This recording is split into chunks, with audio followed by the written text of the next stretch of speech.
Hello and welcome to another edition of Week in Geek. It is the 21st of June of 2020 and we have a lot of news from Square Enix, EA, and CD Projekt Red. But before we begin, please support us by following us on YouTube, Instagram, Twitter, and Facebook. Now, for Facebook in particular, we all have updates on them, but on Facebook, I actually post most of the jokes, so you want to at least see that one.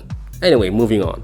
Square Enix had recently laid down their plans for Kingdom Hearts for 2020, at least in part. They showed this graphic where there are 5 spots but only fill up 3. In these 3 boxes, we have the Remind DLC, which we were expecting, the Union X Cross mobile game, which was also pretty much within expectations, and then the Melody of Memory rhythm game, which absolutely no one was expecting. What? Based on the trailer, it looks like you'll be fighting battles with Donald, Goofy, and another special guest from whichever world you end up in, but to a certain beat. And another thing we see is that you'll be revisiting places as far back as the first Kingdom Hearts game. The game will be featuring around 140 songs, which kinda gets your hopes up on the possibility of getting a rhythm game with some Disney songs in it. I mean, that's 140, at least a few Disney songs could make it, right? Considering that the KH3 game had 0 Disney songs in it, I'm not gonna hold my breath. EA made a livestream event recently where they confirmed the existence of a flight simulation game for Star Wars, something we earlier found out about through a leak on the Xbox website.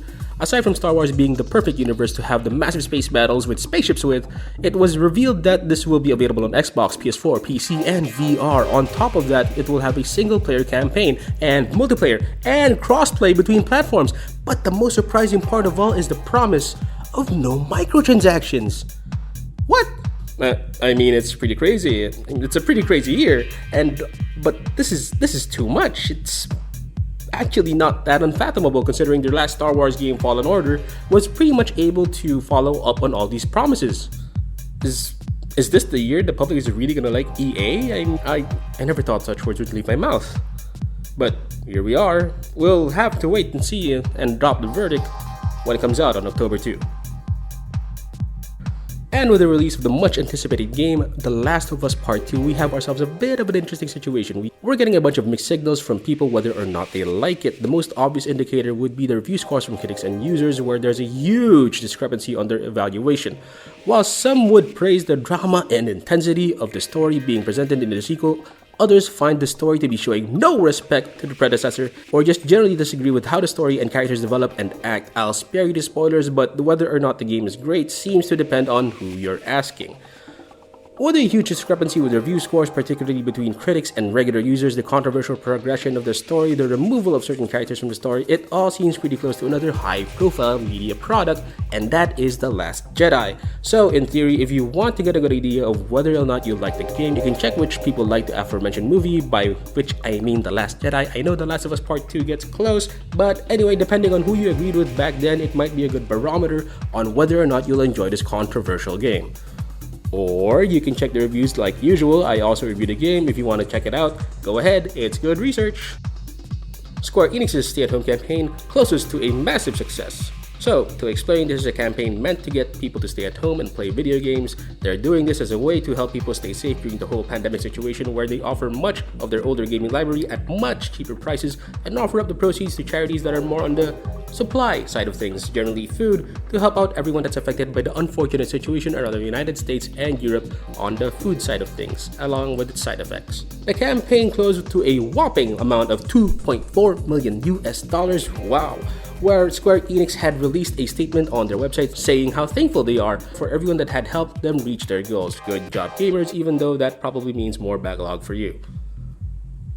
CD Projekt Red had recently announced in their tweet that they'll be once again delaying their game release by around 2 months, shooting it all the way back to November 19, 2020. The reason they brought up is basically for them to do more QA on the final product, stating that the game is more or less complete, but they want to make sure that everything is working as intended and wish to comb through every nook and cranny of Cyberpunk 2077 to make sure it's the best possible experience they can offer. This is all well and good, but that, to me, sounds like a suspicious route to take in the age where games are easily fixed through online patches and even is an expected development. Requesting more time for QA?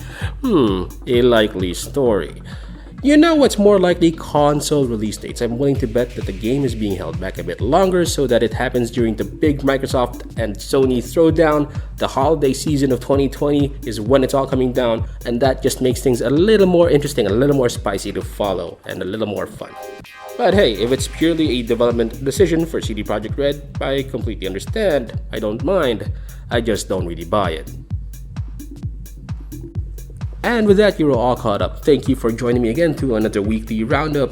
You can follow us on Instagram, Twitter, Facebook, and YouTube. But you can also find all of our content on RimiruFiles.com, where my weebness is on full exposure. And considering the hits I make, you guys seem to love it. So here we go. We keep making it. Anyway, until next time, see you again.